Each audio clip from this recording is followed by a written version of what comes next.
अन्नदाता, अन्नदाता, नीत तुम्हारा अन्नदाता। पग पग पर है संग तुम्हारे अन्नदाता। लहू किसानों का बन के पसीना सींचता है धरती का सीना। मेहनत का तेरी हक दिलवाने, नई तकनीक नई खोज बताने। पशुधन को गुणवान बनाना, पौध सुरक्षा को सिखलाना, खेती के सब गुर समझाने, भारत का सरताज बनाने। आठों पहर है संग तुम्हारे अन्नदाता, अन्नदाता। नमस्कार, मैं विभा उपाध्याय आप सभी दर्शकों का अन्नदाता कार्यक्रम में स्वागत करती हूं। किसान बेहद परिश्रमी होते हैं। वे खेतों में जी तोड़ मेहनत करते हैं, जो अनाज, फल और सब्जियां उगाते हैं। हमारे देश की अर्थव्यवस्था का लगभग समूचा भार इन्हीं के कंधों पर है। ऐसे ही भारतीय किसानों को खेती बाड़ी से जुड़ी हुई बहुत सी नई, रोचक और लाभकारी जानकारियां देने के लिए हर रोज सुबह हम आपके साथ होते हैं। तो चलिए, कार्यक्रम शुरू करने से पहले देखते हैं क्या है अन्नदाता के आज के कार्यक्रम में। बोनसाई यानी बोने वृक्ष उगाने की कला।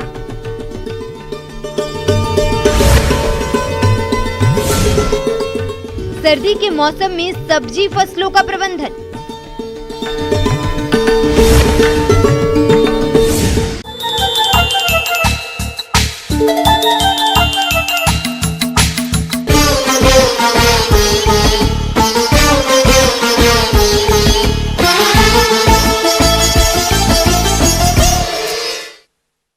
किसान भाइयों, विशालकाय वृक्षों को बोना रूप देकर गमले या प्यालियों में प्राकृतिक रूप से उगाने की कला को बोनसाई कहते हैं। ये जापान की सर्वाधिक लोकप्रिय कला है, जो अधिकांश परिवारों में पीढ़ी दर पीढ़ी चलती आ रही है। इसीलिए भारत में भी पिछले कुछ वर्षों से बोनसाई तैयार करने की कला काफी प्रचलित हुई है।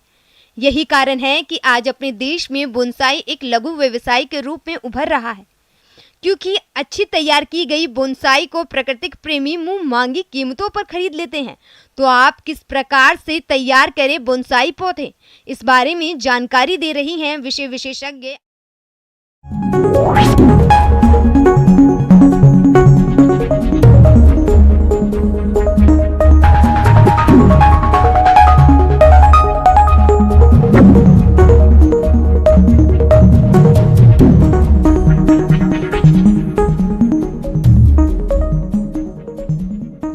बोनसाई एक काष्ठीय जो भी पौधे हैं उनको हम लघु रूप देते हैं, जो कि एक जापानी तकनीक है। ये काष्ठीय पौधे जैसे कि आम, लीची, बरगद, पीपल, गुलहर, ये सब में किया जा सकता है। और इसको फिर तैयार करने की जो विधि है वो 3 साल की होती है, जो कि लंबी होती है। बोनसाई तकनीक में विशालकाय वृक्षों को बॉन रूप में गमलों व प्यालियों आदि पात्रों में प्राकृतिक रूप से पनपाने की कला को बोनसाई कहते हैं। ये जापान की सर्वाधिक लोकप्रिय कला है, जो अधिकांश परिवारों में पीढ़ी दर पीढ़ी से चली आ रही है। जापान से यह कला अन्य देशों में पहुंची और लोकप्रिय हुई। भारत में भी पिछले कुछ वर्षों से बोनसाई तैयार करने की कला खूब बढ़ी है। यही कारण है कि आज अपने देश में बोनसाई एक लघु व्यवसाय के रूप में उभर रहा है, क्योंकि अच्छी तैयार की गई बोनसाई को प्राकृतिक प्रेमी मुंह मांगी कीमत चुकाने को तैयार रहते हैं। यदि इसके उगाने की कुछ तकनीकी पहलुओं को जान लिया जाए तो इस व्यवसाय से अच्छी कमाई की जा सकती है। तो इसमें जो पहला जो प्रोसेस है, इसमें हम एक कप साइज का हम एक पॉट लेते हैं, जिसमें कि हम बोनसाई सॉइल का हम प्रयोग करेंगे। तो बोनसाई सॉइल बनाने के लिए पहले हम 4 पार्ट जो भी ग्रेवल, छोटे कंकर होते हैं, उसको लेंगे। उसके बाद जो 2 पार्ट है, उसके बाद उसका ईंट का जो टुकड़ा, छोटा टुकड़ा, उसको क्रश करके लेंगे। 1 पार्ट हम बालू लेंगे, फिर 1 पार्ट हम लेंगे पॉटिंग सॉइल, जो भी गार्डन सॉइल है वो लेंगे। इन सब चीज़ों को मिलाकर हम उसमें भरेंगे। कटिंग के लिए जैसे हम बरगद का, हम एग्जाम्पल बरगद का ले रहे हैं, तो बरगद का हम कटिंग लाएंगे तो उसको पहले हम डिफोलिएट कर देंगे, उसके पत्ते को हम हटा देंगे। पात्रों का चयन।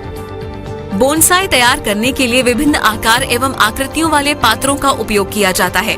इसके लिए 15 सेंटीमीटर ऊंचे गमलों, 7 सेंटीमीटर गहराई वाली तश्तरियों, प्यालियों एवं लकड़ी के बने रंगीन डिब्बों का प्रयोग किया जा सकता है। सभी प्रकार के पात्रों में जल निकालने के लिए तली में 1 या 2 छिद्र अवश्य होने चाहिए। धातु, सीमेंट या चाइना क्ले आदि से बने पात्रों का प्रयोग नहीं करना चाहिए, क्योंकि ये पात्र धूप में शीघ्र ही गर्म हो जाते हैं, जिसके कारण पौधों की जड़ों को नुकसान पहुंचता है। पहले उसका हम ट्रीटमेंट कर देंगे और ग्रोथ हार्मोन, रूटिंग हार्मोन से उसका हम ट्रीटमेंट कर देंगे। फिर उसको रूटिंग हार्मोन से हम जैसे सॉल्यूशन बनाते हैं, उसको आधा घंटा तक डिप कर देंगे रूट को, कटिंग को। उसके बाद हम उसको वो पॉट में डालेंगे। तो हम देखते हैं कि लगभग 2 मंथ बाद उसमें जड़ आने लगता है। फिर उसके बाद कम से कम 6 मंथ बाद उसको हम ट्रांसफ़र करेंगे दूसरे पॉट में। उसके लिए पहले हम उसको सही से उसको धो लेंगे। धोने से यह लाभ होता है कि उसके जड़ें हमको आसानी से दिखती है, क्योंकि हमको इसके जड़ पे काम करना है। मेनली हम इसके जड़, रूट पे, ट्रंक पे और इसका जो ब्रांचेज है उस पे हम काम करते हैं। रोपण के दूसरे वर्ष के दौरान डिब्बों में लगे वृक्ष की टहनियों को नोचकर तथा तनी को साधकर वृक्ष को उचित आकार प्रदान किया जाता है। साधने का कार्य लोहे के तारों, छड़ों या लकड़ी के डंडों की सहायता से किया जाता है।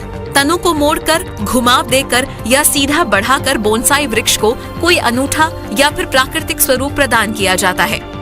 फिर उसके बाद इसे 1 साल के बाद उसमें एरियल रूट निकलता है। एरियल रूट को, क्योंकि उसको भी शेप देने के लिए हम स्ट्रॉ से उसको ढक देंगे। फिर जैसे ही अपना शेप ले लेता है तो उसको फिर हम हटा देते हैं। जो पौधा है उसमें है ना, क्योंकि जैसे आप रियल जो देखते हैं उसमें बड़े बड़े पत्ते आते हैं, लेकिन हम इसमें जो छोटे छोटे पत्ते जो कि देखने में अच्छे लगते हैं तो हम उसको प्रीफर करते हैं। तो उसके लिए हम साल में 2 बार डिफोलिएट कर देंगे उसको। उसके बाद हम इसको जो, क्योंकि हम शेप, अम्ब्रेला शेप देने के लिए, जो भी डिजायर्ड शेप देने के लिए हम इसका बार बार ट्रेनिंग, प्रूनिंग करते हैं। और प्रूनिंग करने के बाद हम ये ध्यान रखेंगे, क्योंकि उसमें जो भी ग्लू है वो हम जहाँ से भी हम काट छाट करते हैं वहाँ पे हम ग्लू लगाएंगे। ग्लू लगाने से ये होगा कि जो मॉइस्चर है उसका उड़ेगा नहीं और जो उसमें भी घाव है वो नहीं होंगे। तो इस तरह से आप है ना बोनसाई पौधे तैयार कर सकते हैं। और इसको करने से ये लाभ है कि जो भी बहुत सारे लोग हैं जिनके पास जगह की कमी है, तो वो भी बोनसाई पौधे जो कि बहुत कम जगह लेता है उसको अपने घरों में लगा सकते हैं। फिर अगला लाभ यह है कि इसमें जनरल जैसे आप पेड़ है तो उसमें ज़्यादा देख रेख, सिंचाई की जरूरत पड़ती है, तो उसके कंपेरिजन में इसमें बहुत ही कम देख रेख और पानी की आवश्यकता होती है। अगला ये है कि जो भी युवा है उसको इस कला को, इस तकनीक को अपनाकर रोजगार के रूप में ले सकते हैं। किसान भाइयों, अभी तक आपने खेती से जुड़ी हुई बहुत सारी उपयोगी जानकारियां देखी। अब लेते हैं एक छोटा सा ब्रेक, जल्द लौटेंगे और कार्यक्रम में आगे भी है खेतीबाड़ी से जुड़ी हुई बेहद महत्वपूर्ण जानकारियां, तो बने रहिए हमारे साथ।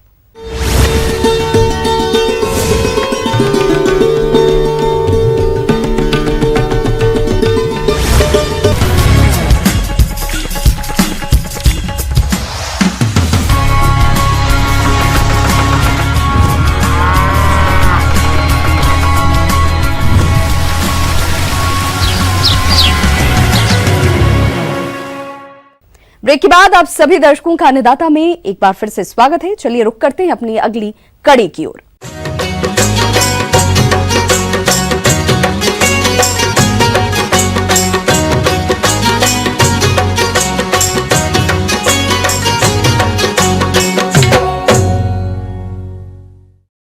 सर्दी के मौसम में उगाई जाने वाली अधिकांश फसलें सर्दियों में पड़ने वाले पाले या सर्दी से प्रभावित होती हैं। सब्जी और फल पाले के प्रति अधिक संवेदनशील होते हैं। पाला पड़ने से फसलों को अधिकांश या पूर्ण रूप से हानि पहुंचती है, जबकि अत्यधिक पाले व सर्दी से फसलों में 100% नुकसान हो सकता है। पाले पड़ने की संभावना आमतौर पर दिसंबर से जनवरी तक ही होती है। तो ऐसे में किसान फसलों का प्रबंधन किस तरह से करें, इस बारे में जानते हैं कृषि विज्ञान केंद्र अलवर के प्रभारी डॉक्टर सुशील कुमार से।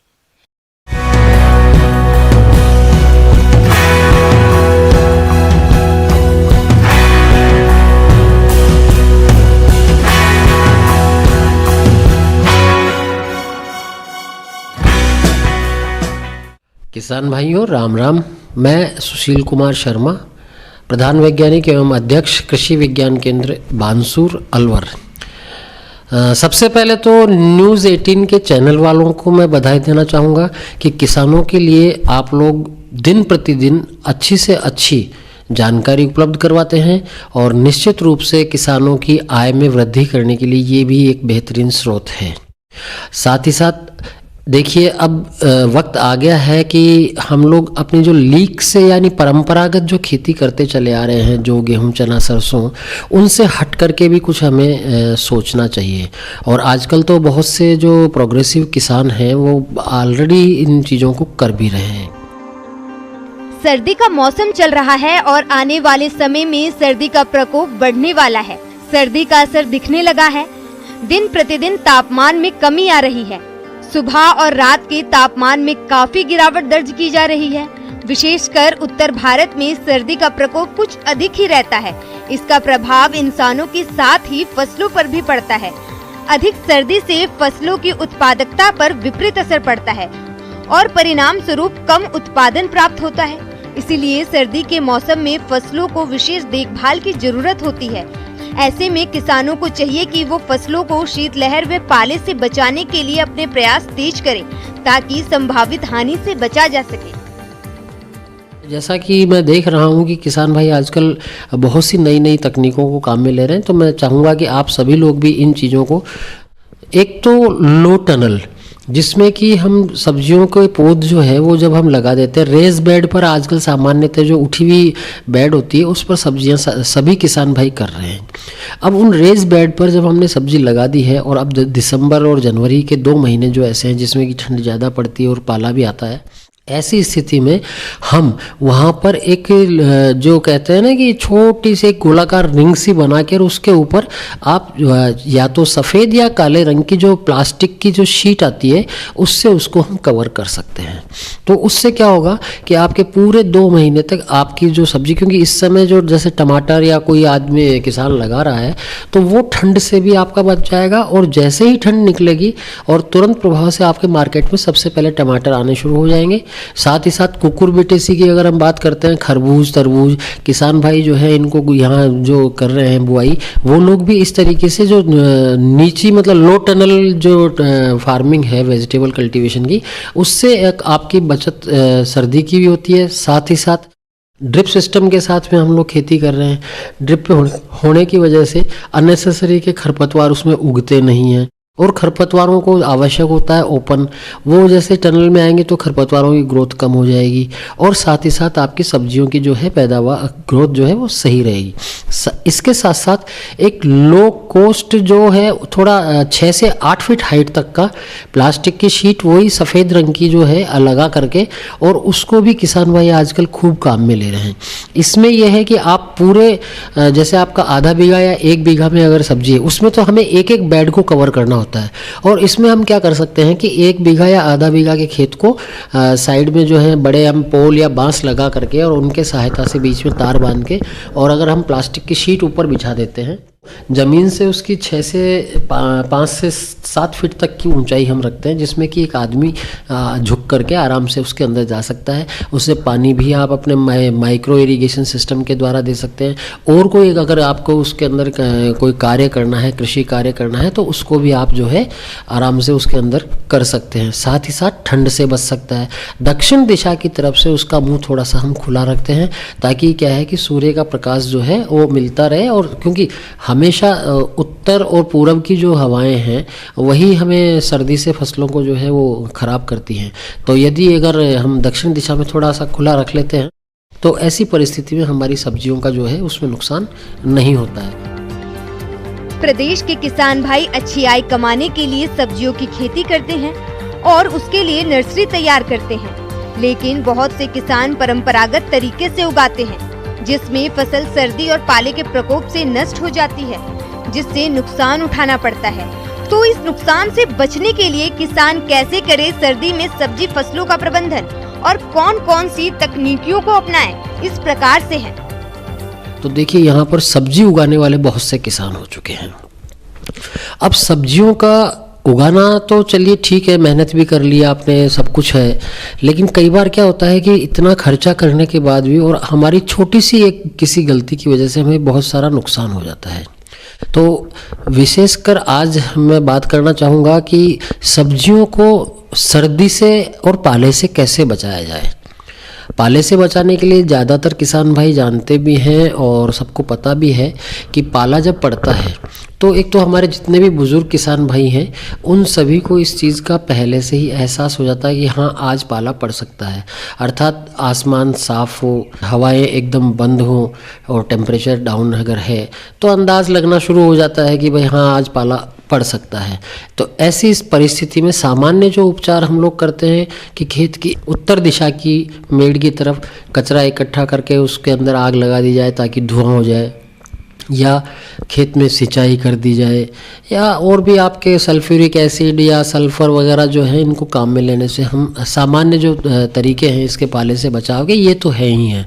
और इसके अलावा आप सल्फ्यूरिक एसिड का है, सल्फ़र का है, पानी देने का है या धुआं करने का है, जो परंपरागत हमारे तरीके हैं पाले से बचाव के, उनको भी फॉलो करके और अपनी फसलों को बचा सकते हैं। आगे और भी है खेती बाड़ी से जुड़ी हुई बहुत सी रोचक जानकारियां, पर यहां रुकेंगे एक छोटे से ब्रेक के लिए, जल्द होंगे हाजिर।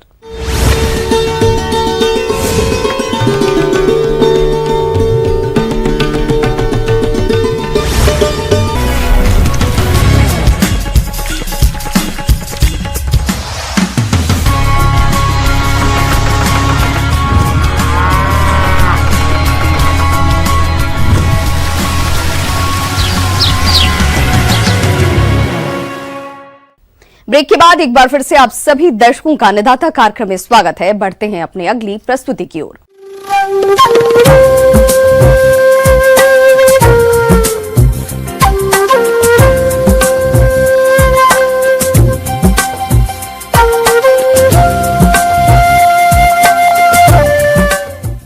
मौसम के अनुसार प्रबंधनों पर टिकी है आपकी खेती बाड़ी, और इसीलिए मौसम पूर्वानुमान और उस पर आधारित साप्ताहिक कृषि सलाह इस प्रकार है।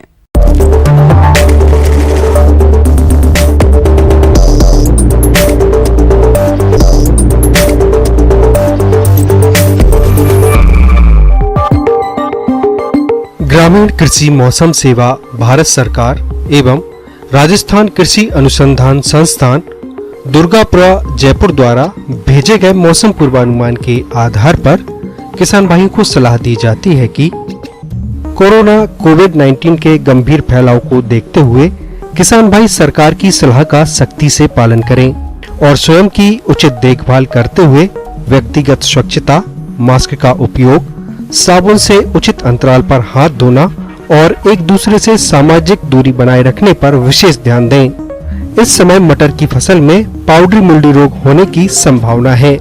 अगर आपकी फसलों में इस प्रकार का रोग दिखाई दे रहा है तो इसकी रोकथाम के लिए 25 किलोग्राम गंधक चूर्ण का छिड़काव करें या 750 मिलीलीटर डाइनोकैप का छिड़काव रोग पर लक्षण दिखाई देते ही करें। यह छिड़काव 10 दिन के अंतराल पर 2 बार करें। गेहूं और जौ की फसल में इस समय कहीं कहीं दीमक कीट का प्रकोप हो सकता है। दीमक कीट का प्रकोप होने पर इसकी रोकथाम के लिए क्लोरपाइरिफास 20 EC 4 लीटर दवा को 80 से 100 किलोग्राम मिट्टी के साथ मिलाकर 1 हेक्टेयर में समान रूप से खेत में बिखेर दें तथा हल्की सिंचाई कर दें। इससे दीमक कीट की रोकथाम होगी। गेहूं और जौ की फसल में चौड़ी पत्ती वाले खरपतवारों की रोकथाम के लिए 2,4-D एस्टर सॉल्ट आधा किलोग्राम या मैट सल्फ्यूरॉन 4 ग्राम सक्रिय तत्व प्रति हेक्टेयर बोनी किस्मों में बुआई के 30 से 35 दिन के बीच व अन्य किस्मों में 40 से 45 दिन के बीच प्रयोग करें। सिंचित क्षेत्र में चना और सरसों में हल्की सिंचाई अवश्य करें। अमरूद में फल मक्खी कीट को नियंत्रित करने के लिए कीट से प्रभावित फलों को तोड़कर मिट्टी में दबा दें एवं मेलाथियान 50 EC 1 मिलीलीटर प्रति लीटर पानी के हिसाब से घोल बनाकर छिड़काव करें। किसान भाइयों को सलाह दी जाती है कि मिर्च की फसल में लीफ कर्ल वायरस रोग के बचाव के लिए इमिडाक्लोरोपेट 17.8 SL 1 मिलीलीटर दवा प्रति 3 लीटर पानी के हिसाब से घोल बनाकर छिड़काव करें। बैगन की फसल में इस समय फल और तना छेदक कीट का प्रकोप हो सकता है। इसकी रोकथाम के लिए प्रभावित फलों एवं शाखाओं को तोड़कर नष्ट कर दें एवं फल बनने पर क्लोरोपाइरिफास 20 EC 1 मिलीलीटर दवा प्रति लीटर पानी के हिसाब से घोल बनाकर फसल पर छिड़काव करें। प्रदेश में इन दिनों सरसों की फसल में कहीं कहीं पेंटेड बग और आरा मक्खी कीट का प्रकोप दिखाई दे रहा है। किसान भाई इन कीटों की रोकथाम के लिए मेलाथियान 5 EC चूर्ण 25 किलोग्राम प्रति हेक्टेयर की दर से भुरकाव करें या डाइमिथोएट 30 EC दवा 875 मिलीलीटर प्रति हेक्टेयर की दर से पानी में मिलाकर छिड़काव करें। किसान भाइयों को सलाह दी जाती है कि वे रात में और सुबह जल्दी पशुओं को पशुशाला में रखें और उन्हें स्वस्थ रखने के लिए 50 ग्राम आयोडीन युक्त नमक या 50 से 100 ग्राम खनिज मिश्रण प्रतिदिन आहार के साथ हरे चारे में मिलाकर खिलाएं एवं पशुओं को ठंड से बचाने के लिए उचित उपायों को अपनाएं।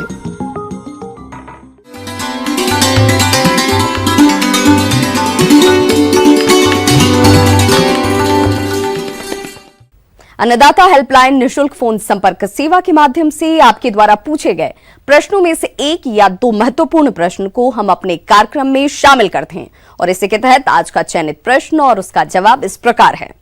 अन्नदाता कार्यक्रम में आज जो प्रश्न हमने शामिल किया है उसे पूछा है गांव तिलोरा जिला अजमेर से चंद्र प्रकाश जी ने। आप नीमास्त्र बनाने की विधि और फसलों में इसका प्रयोग कैसे करें इस बारे में जानकारी चाहते हैं। तो चंद्र प्रकाश जी, आपकी जानकारी के लिए देखिए कार्यक्रम का यह अंश।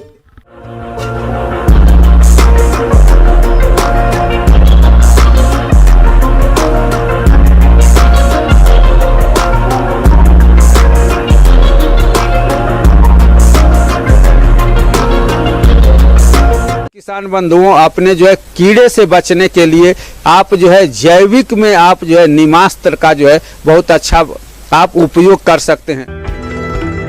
किसान भाइयों, हरित क्रांति के बाद से ही देश खेती में जिस प्रकार रासायनिक उर्वरकों का आंख बंद करके भारी मात्रा में प्रयोग हुआ है, उसने हमारी भूमि की संरचना ही बदल कर रख दी है। आज बहुत ही तेजी से खेती योग्य भूमि बंजर भूमि में बदलती जा रही है और लाखों करोड़ रुपया किसानों का रासायनिक उर्वरकों पर खर्च हो रहा है। खेतों में लगातार रासायनिक उर्वरकों के प्रयोग से फसल की पैदावार पर भी प्रतिकूल प्रभाव पड़ रहा है और अधिक खर्च और कम उत्पादन के कारण ही किसान भाई कर्ज से दबे हुए हैं। तो इन सभी समस्याओं के समाधान के लिए जैविक खेती को बढ़ावा दिया जा रहा है। जैविक खेती के अंतर्गत बात करें नीमास्त्र की, तो ये एक अत्यधिक प्रभावशाली जैविक खाद है जिसे गोबर के साथ पानी में कई और पदार्थ मिलाकर तैयार किया जाता है जो पौधों की वृद्धि और विकास में सहायक है। तो इन लाभों को देखते हुए किसान भाई अपने स्तर पर कैसे बनाए, इस बारे में जानते हैं। आपको करना बहुत ज्यादा कुछ नहीं किसान बंधु, आप एक जो है ड्रम रखिए, 200 लीटर का ड्रम, उसमें आप जो है आधा उस ड्रम में 100 लीटर आप जो है पानी भर लीजिए और उसमें आप जो है 5 से 7 किलो आप जो है नीम की पत्ती ले लीजिए और 10 लीटर आप जो है गोमूत्र ले लीजिए और आप जो है 5 किलो आप जो है गाय का जो है गोबर ले लीजिए। किसान बंधु, आप वेस्ट डिकम्पोजर भी यदि आप चाहें किसान बंधु, तो उसमें जो है आप वेस्ट डिकम्पोजर भी उस ड्रम में 1 लीटर आप जो है ना मिला सकते हैं। किसान बंधु नहीं डालना चाहते हैं तो कोई प्रॉब्लम नहीं है। नीमास्त्र के लिए क्या कर सकते हैं, आपके पास जो है एक जो है 200 लीटर का ड्रम हो गया, उसमें आप 100 लीटर पानी ले लीजिए, आप उसमें जो है 10 लीटर जो है गोमूत्र ले लीजिए, 5 किलो आप जो है गाय का गोबर ले लीजिए, उसके बाद आप जो है 5 से 6 किलो नीम की आप जो है ना पत्ती ले लीजिए और उसमें 1 लीटर आप जो है वेस्ट डिकम्पोजर यदि डालना चाहते हैं तो डाल लीजिए। उसके बाद आप जो है उसमें जो आपने 5 से 6 किलो आप नीम की पत्ती लिए हैं उसको आप जो है 10 से 12 दिन तक आप जो है घड़ी के दिशा में, घड़ी के विपरीत दिशा में आप उसको जो है उसको हिला दीजिए किसान बंधु। तो ये आपका 15 दिन में ये नीम की जो पत्ती होगी उसके 100 लीटर पानी और उस जो है 10 लीटर जो आपने गोमूत्र मिलाए हैं उसके साथ ये सड़ करके अपना जो है रस जो है उसमें जो है छोड़ देगा उस पानी के अंदर ये नीम की पत्ती किसान बंधु। किसान भाइयों, नीमास्त्र बनाने के बाद बात आती है फसलों और फल बागों में इसे कितनी मात्रा में, कब और कैसे प्रयोग करना चाहिए, तो वो इस प्रकार है। अब इसको आप जो है 15 दिन बाद आप क्या कीजिए किसान बंधुओं कि 10 लीटर आप पानी ले लीजिए और 1 लीटर आप जो है ये जो आपने नीमास्त्र बनाए हैं आप उसको ले लीजिए और 10 लीटर पानी और 1 लीटर नीमास्त्र को मिला करके आप अपनी फसलों पे यदि आप स्प्रे कर देंगे, यदि आप अपनी सब्जियों में स्प्रे करेंगे किसान बंधु, तो जो चूसने वाले कीड़े हैं जिससे सफेद मच्छर है, हरा मच्छर है, ये आपकी जो है फसल पर से जो है नहीं लगेगा। नीमास्त्र सभी फसलों के लिए लाभकारी है। इसमें लाभकारी जीवाणु पाए जाते हैं। फसल की रोग प्रतिरक्षा क्षमता बढ़ती है। भूमि की उर्वरा शक्ति में वृद्धि होती है। पौधों की वृद्धि विकास अच्छी होती है। फसल से अधिक पैदावार मिलती है। फल, सब्जी, अनाज देखने में सुंदर और खाने में स्वादिष्ट होते हैं। जहाँ तक अपने को जानकारी है किसान बंधु कि सफेद मच्छर ही जो है ज्यादा से ज्यादा रोग का वाहक होता है किसान बंधु। यही जो है दूसरी जगह से, एक जगह से दूसरी जगह रोगों को लेकर के जाता है। तो यदि जो है आपकी फसल में नीमास्त्र का उपयोग आप जो है 15-15 दिन पे यदि आप जो है करते रहेंगे किसान बंधु, तो ये सफेद मच्छर और हरा मच्छर जो है की संभावना कम हो जाएगी। तो आपकी फसल जो है कीड़ों से और रोगों से जो आपकी फसल जो है बढ़ सकती है किसान बंधु, और जमीन के ऊपर, जमीन पर भी जो है कोई जो है प्रभाव नहीं पड़ेगा किसान बंधु। तो इस तरह से आप नीमास्त्र अपने घर पर भी बना करके इसका जो आप कीड़ों से और रोगों से बचाव कर सकते हैं किसान बंधुओं। राम राम किसान बंधु। किसान भाइयों, अन्नदाता आपकी सेवा के लिए संकल्परत है। कृषि संबंधित समस्या और सुझावों के लिए आप हमें इस पते पर संपर्क कर सकते हैं। प्रोड्यूसर अन्नदाता, news 18, Rajasthan, Ramoji film city, Hyderabad 501512। साथ ही आप हमें ईमेल भी कर सकते हैं। हमारा ईमेल आईडी है p18annadatarajasthan@news18.com। इसके अतिरिक्त आप हमें निःशुल्क हेल्पलाइन नंबर पर सोमवार से शनिवार सुबह 10 से शाम 4 बजे के बीच संपर्क भी कर सकते हैं। किसान भाइयों, अब समय हो रहा है आपसे विदा लेने का, तो हमारी अन्नदाता टीम को दीजिए इजाजत। कल फिर से होगी आपसे मुलाकात कृषि संबंधित कुछ और महत्वपूर्ण जानकारियों के साथ। नमस्कार।